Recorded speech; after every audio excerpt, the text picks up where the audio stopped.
Bismillah Rahman Rahim. Today we will start chapter number 9. Chapter number 9 is about relational database mapping. Of course, we have covered the entity relationship models and the extended entity relationship models. Basically, these are called conceptual models or the conceptual design. Of course, one of the importance of those conceptual designs are that we can use them to map the relational database model, and on the basis of this we can develop the database.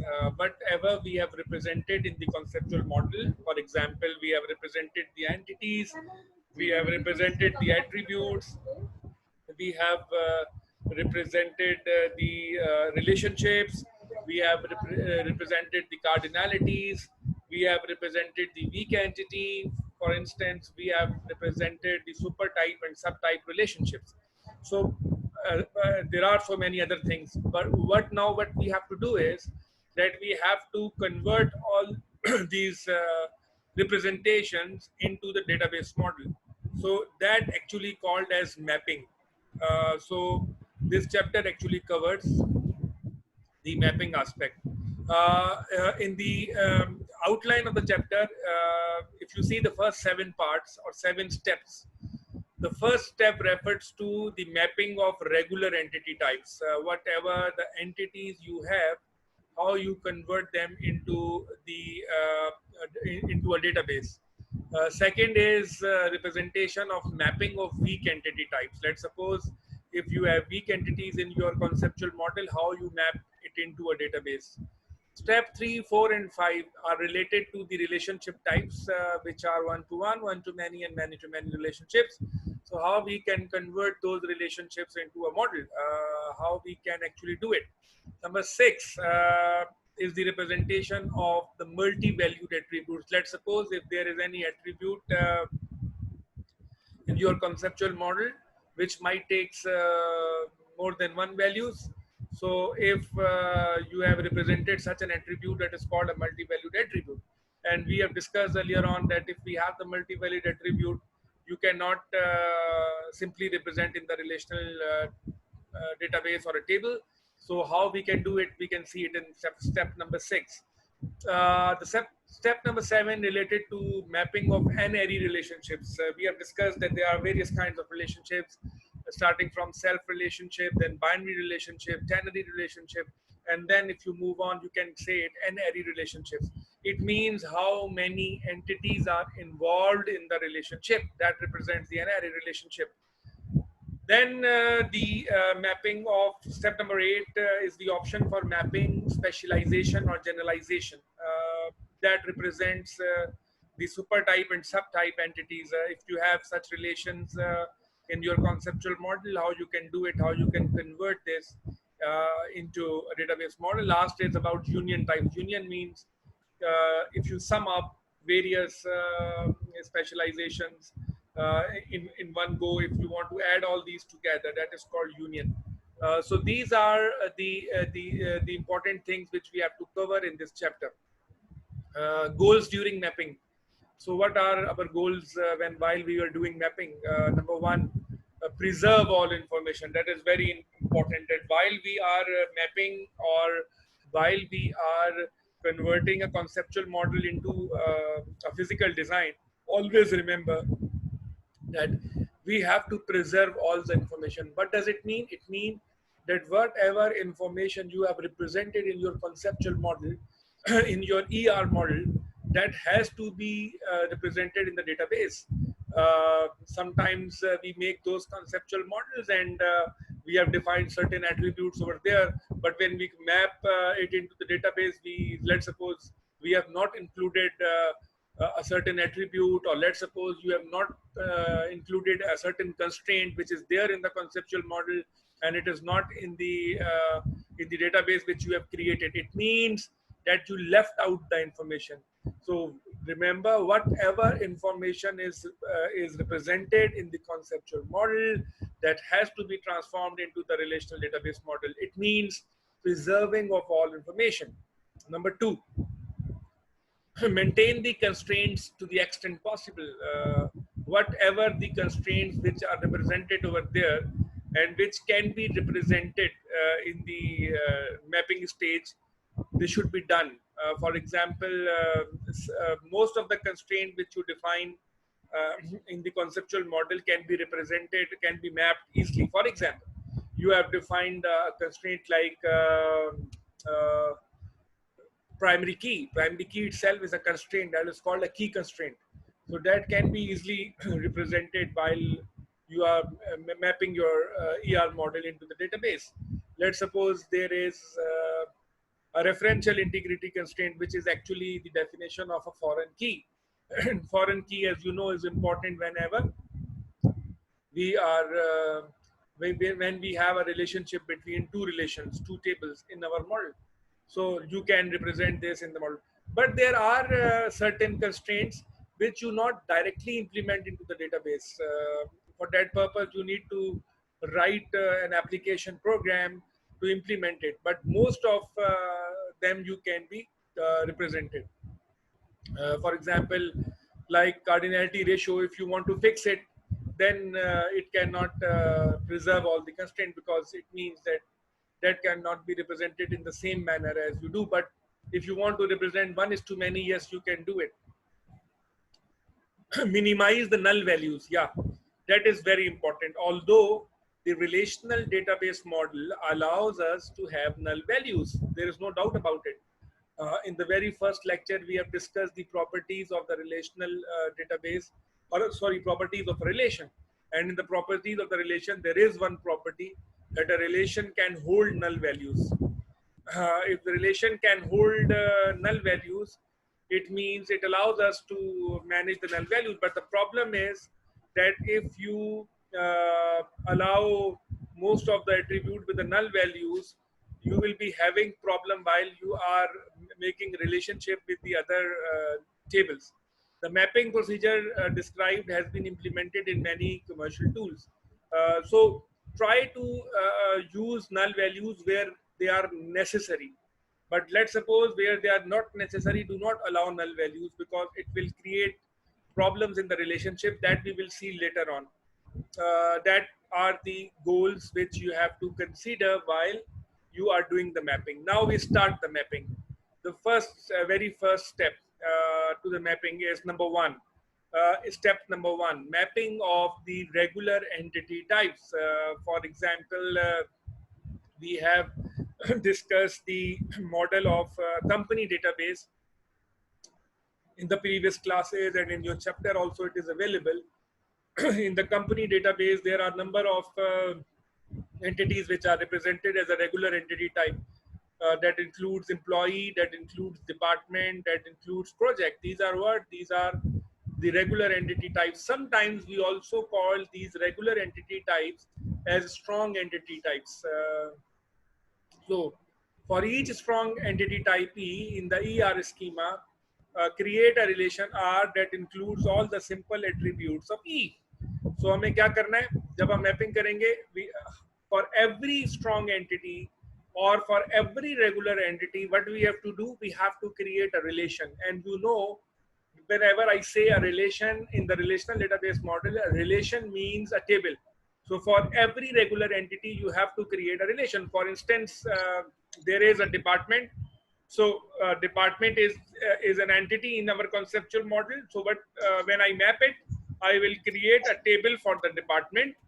And if I create the table for the department, then it will include all those attributes which are part of it, which are the part of department. Second step. The second step is choose one of the key attribute as the primary key for R. The second step is that you have to pick a single attribute or a combination of attribute to form a key for that particular relation. For example, if you have a table department, then you have to see which attribute you can create as a primary key. And why we create primary key? We create primary key to distinguish records within a relation. So every relation must have a primary key. Primary key is a single attribute or even a group of attributes which can uniquely identify all the records in a relation. So choose a key. So you have chosen a key. Let's suppose we have created an attribute that is called department number, and we have created this department number as a primary key. Let's suppose in the employee table we have created the employee number, and employee number is will be treated as a primary key. Remember that whenever we have a primary key, there are two constraints which are attached to it. Number one, that has to be unique, that has to be not null. These are the two properties for a primary key. It can be a simple attribute, a single attribute, or it can be a combination of attributes. Both are possible. If the chosen key of E is composite, means more than one attributes, the set of simple attributes that form it will together form the primary key of R. So then the combination of the values of both the attribute will be treated as a primary key. So it is allowable, it can be done.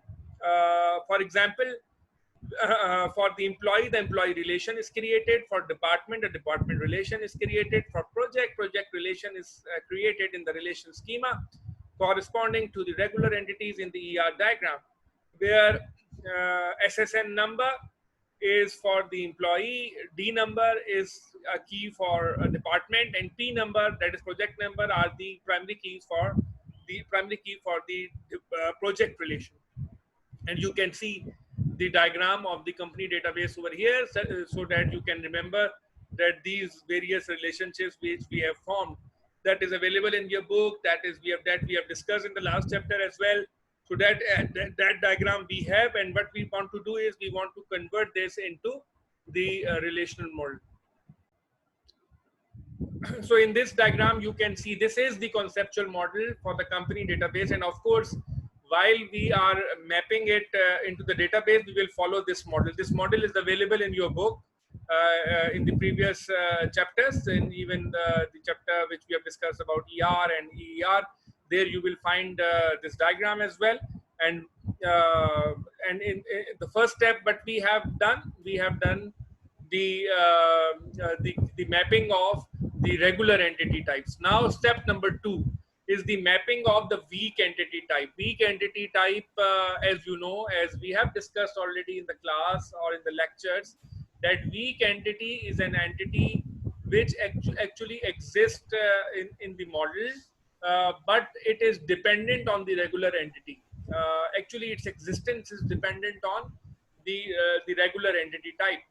For example, in the company database model, there was one entity that is called dependent. You can see right now I have I'm showing you the slide where you can see that dependent here is a weak entity, and you know that weak entity in the conceptual model is always represented with double line, and you can see in this diagram that dependent is represented with a double line, so it's a weak entity. Why it is weak entity? Because dependents are not actually the part of the company. They are the dependents of the employee, and company, let's suppose, are giving certain medical benefits to those dependents. So they want to keep those dependents until those employees are there. So once those employees are not there, there is no need to keep those dependents. So that is not a regular entity in this model. That will be treated as a weak entity. All other entities are regular entities, like you can see employee, department, and project. So for step number 2, for each weak entity type W in the ER schema with owner entity type P, create a relation R and include all simple attributes or simple components of composite attribute of W as attributes of R.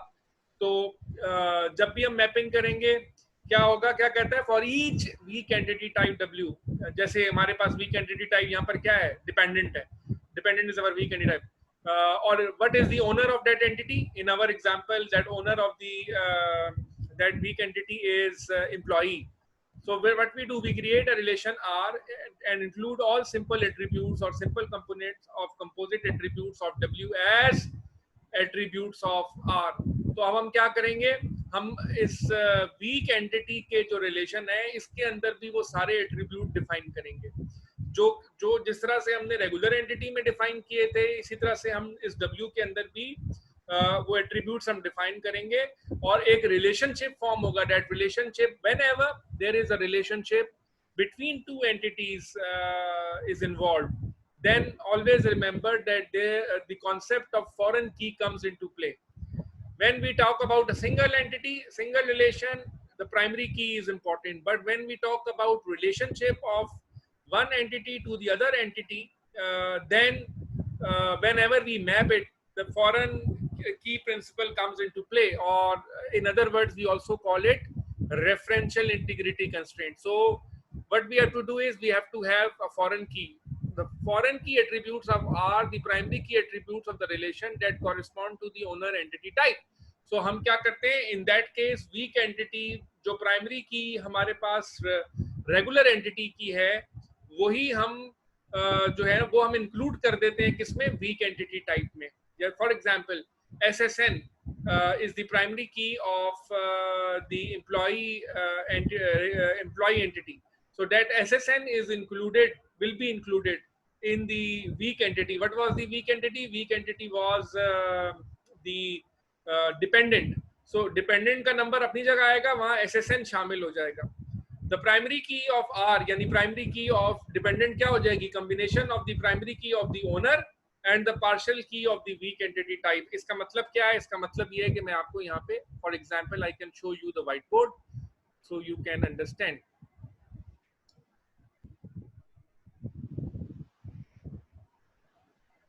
G.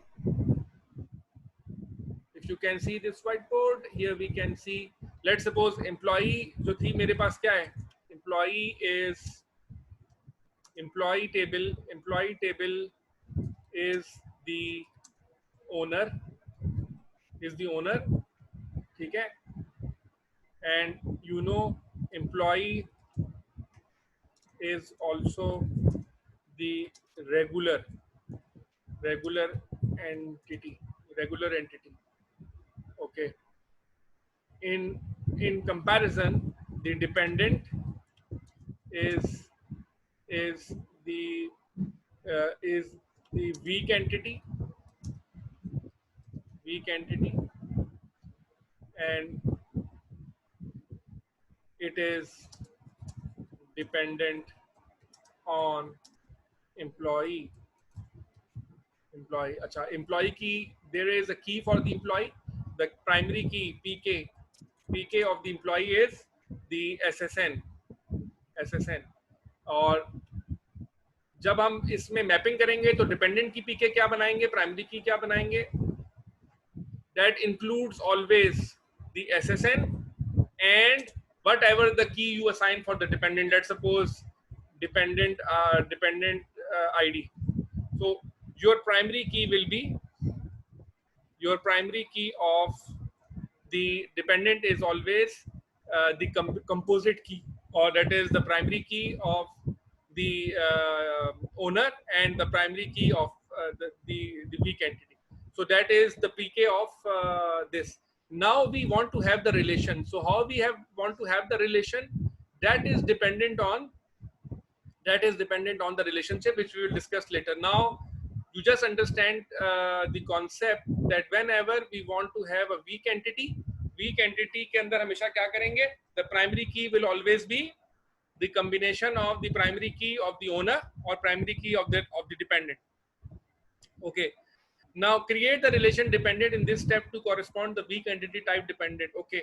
So we have included the primary key SSN of the employee relation as a foreign key attribute of the dependent name SSN. So in this relationship, because the primary key is included from the employee, so here it is treated as foreign key. In the next slide, I will discuss the concept of the foreign entity, foreign keys. So there you will understand. Right now, just understand the concept of the primary key of the regular entity, primary key of the weak entity. Here I will